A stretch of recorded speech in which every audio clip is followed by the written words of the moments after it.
26 minutos, como lo habíamos anunciado, está en nuestros estudios la arquitecta María de los Ángeles Duarte Pesantes, ministra de Transporte y Obras Públicas. A las 7:30 les decíamos, puntualísima está acá la señora ministra. Buenos días, bienvenida a nuestros estudios.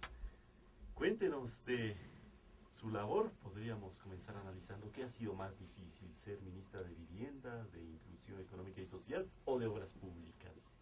Bueno, primero un gran saludo a todos los que nos están escuchando, a todo el Ecuador. Cada una de estas actividades me ha dejado más bien muy buenos recuerdos y experiencias. En el Ministerio de Vivienda fue difícil al inicio, pero luego ya uno ya va aprendiendo la forma de manejarlo y se hizo pues una labor que ustedes ya conocen. Pero sin lugar a dudas, el Ministerio de Inclusión Económica y Social es muy difícil por la cantidad de necesidad que hay en este país todavía y como haciendo todo lo que se hace, aún falta más. Realmente el Ministerio de Inclusión Económica y Social me dejó también gratas experiencias, haber hecho el bien a tantas personas, haber trabajado por la población en lo que dio mi capacidad y sabiendo que aún hay mucho por hacer. Pero este ministerio, le comento, es el que...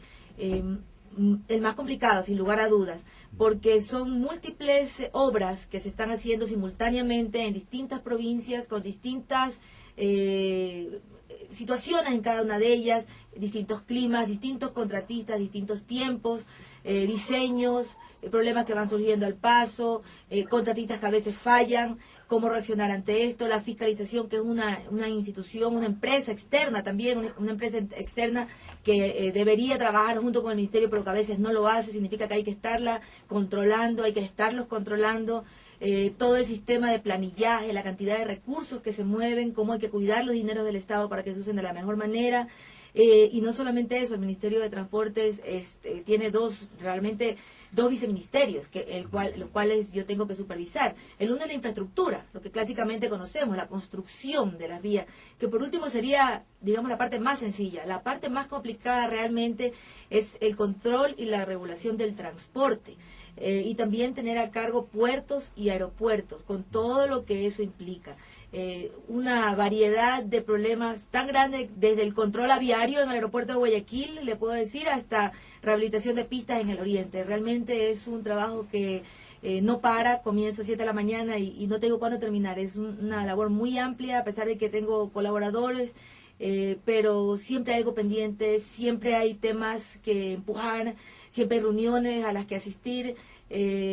Bueno, la planificación que hay que estarla trabajando, diseños nuevos de informática para que el público se entere, diseñar también la forma de cómo comunicar a las personas, al país, lo que es control, regulación, educación vial, todo esto incluye el Ministerio de Transportes y Obras Públicas. Desagregando, digamos, en el Ministerio de Desarrollo Urbano y Vivienda tenemos cifras, ¿no?, de lo que se ha hecho: 128.000 viviendas rurales y urbanas entregadas a través del bono de vivienda, $500 millones de realización del proyecto Sociovivienda, en fin, el Ministerio de Inclusión Económica y Social, igual la creación del programa de erradicación progresiva de mendicidad, de reayuda social, implementación de la segunda fase de la tarjeta del bono Mies Rápido y muchas otras cosas más. Si pudiéramos darle así una cifra, una perspectiva de cantidad de lo hecho en el Ministerio de Obras Públicas, ¿cómo lo mostramos en los otros ministerios? ¿Cómo lo resumiría? Bueno, en este ministerio tengo muy poco tiempo, ¿no? Normalmente los primeros meses para un ministro que es nuevo es un proceso de inducción, de conocer. Gracias a Dios estuve siempre pendiente a lo largo de estos 3 años del Ministerio de Transportes y Obras Públicas, porque como yo soy arquitecta siempre me interesó la infraestructura. Entonces prácticamente todo lo que está sucediendo en el Ministerio, las obras, yo ya las conocía, escuchaba a los ministros anteriores hablar al respecto y prácticamente algo conocía. Pero en todo caso yo creo que la obra que se hace en vialidad es la que más va a recordar la gente. La vivienda es indudablemente algo, le cuento, nuestros queridos beneficiarios, que así lo llamamos, aunque realmente simplemente ejercieron su derecho de tener vivienda propia, porque este gobierno lo que ha hecho es hacer justicia con aquellas personas siempre abandonadas y marginadas. Aquellas personas que recibieron su vivienda tienen incluso una foto del presidente al cual agradecen todos los días. Ellos no van a olvidarlo jamás de dónde y cómo obtuvieron las facilidades para tener su casa, obviamente con el trabajo propio de la familia. Pero las vías también son obras que quedarán para la posteridad. Y tienen razón, porque los oyentes que nos llaman, a veces para contestar otras llamadas que tratan de minimizar la obra, los oyentes decimos, recuerdan mucho lo de las carreteras. Dicen, me fui al oriente y ahí la troncal amazónica, o me fui a Ibarra y están ampliando. Tienen una memoria importante de la obra de carreteras. Así es, la obra vial quedará en la retina de todos los ecuatorianos. Este gobierno pasará a la historia, ya ha pasado a la historia como el que más ha invertido en vialidad. Y es clarísimo, y todo el Ecuador conoce y siente esta premura del presidente de hacer más obra, porque sabemos que la vialidad en el Ecuador, a pesar de que hemos hecho tanto, todavía necesita de mucha inversión, porque el abandono en el que ha estado sumido el país en todas las áreas, pero sobre todo en vialidad, ha sido terrible, terrible. Hemos invertido casi 3.000 millones de dólares en vialidad. De los 8.000 kilómetros de vías que le corresponden a la red estatal, 8.600, alrededor de 5.000 están en este momento intervenidos, ya sea en mantenimiento, rehabilitación, construcción, reconstrucción o ampliación. Estas carreteras estaban olvidadas, el oriente no tenía realmente vías, y los proyectos que se hacían antes de este gobierno, incluso los primeros, porque sí, se tuvo que tomar una cartera de proyectos ya existentes, no contenían la obra integral. Por ejemplo, había la vía, estaba el diseño de la vía, pero no se incluían los puentes, cosa que todavía no entiendo. Hay todavía obras que estoy supervisando que están en este momento contratadas, sí, en que están contratadas las carreteras y no están contratados los puentes. Entonces a mí me está tocando en este momento contratar inmediatamente todos los complementos, los puentes, los accesos a las ciudades, los pasos por las ciudades, porque también la obra terminaba, los diseños originalmente, antes de este gobierno, terminaban justamente en el límite provincial y no tomaban en cuenta algunos metros, kilómetros hasta unirse a la otra vía. Entonces, estas sinsentidos estamos tratando de corregirlos, pero hay que corregirlos al paso, y a mí me está tocando hacer todo este tipo de complementos, que no son sencillos porque la mayoría de ellos no estaban previstos ni siquiera en el presupuesto. Entonces hemos tenido que hacer algunos reajustes y reformas al presupuesto para poder terminar las obras que están quedando maravillosas, pero que les faltan. Por ejemplo, ¿qué le puedo decir? En toda la vía que estamos construyendo desde Ibarra, desde la llave de Tahuela hasta Pedernales, que está quedando hermosa, que se está ampliando, que se está asfaltando. Ahora las personas pueden llegar hasta Esmeraldas, desde Manaví sin problemas. La vía está quedando muy linda, con un recorrido al pie del mar en ciertos tramos. Sin embargo, los puentes no han sido reconstruidos al ancho nuevo de la vía. Por ejemplo, ¿cómo pudo suceder eso? Eso sucedía, así estaban los proyectos. El gobierno tuvo que tomar muchos proyectos que ya estaban en curso. Se hacen cuellos de botella. Exactamente, y es peligroso, es peligroso. Entonces, en este momento estamos haciendo toda una evaluación, una consultoría para diseñar estos puentes y contratarlos a la brevedad posible. Y cosas que no son tan inmediatas. Recordemos que los estudios demoran entre 9 meses, 18 meses, algunos cuando son más complicados y tienen costos elevados. Pero sin un estudio completo a veces también es muy difícil terminar una obra de la mejor manera.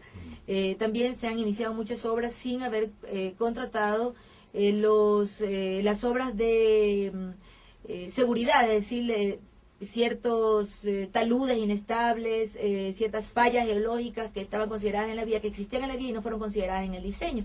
Nos está tocando ahora como contrato adicional, complementario o nuevo contrato, contratar a la consultoría para que las puedan solventar, ¿no? Hacer todos los diseños que necesita para que un talud no sea inestable. En eso estamos. Hay mucho dinero en juego. Un puente puede valer lo que 10.000 casas. Sí, muchísimo dinero en juego, y yo estoy teniendo muy en cuenta la forma en que los contratistas avanzan, ¿no? En algún momento el señor presidente, y con justa razón, consideró apropiado que si una vía atraviesa determinados poblados, como parte de la misma vía debieron haberse hecho ciertos accesos, obviamente bien diseñados, hacia determinadas poblaciones.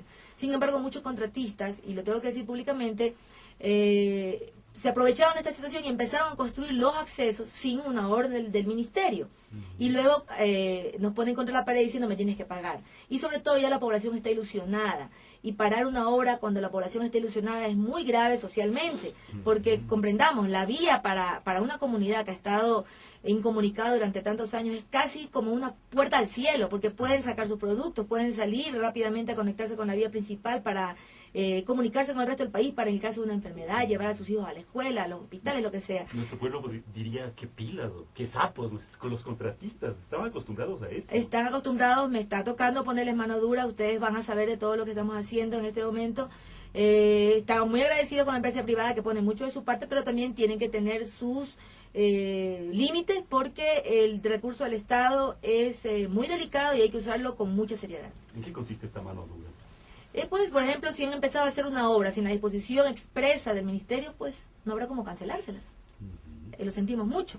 Tienen que esperar a hacer los accesos y todos los caminos de las poblaciones a que el ministerio primero los tenga dentro de su presupuesto, que es lo más importante, porque eso es cuestión de control fiscal.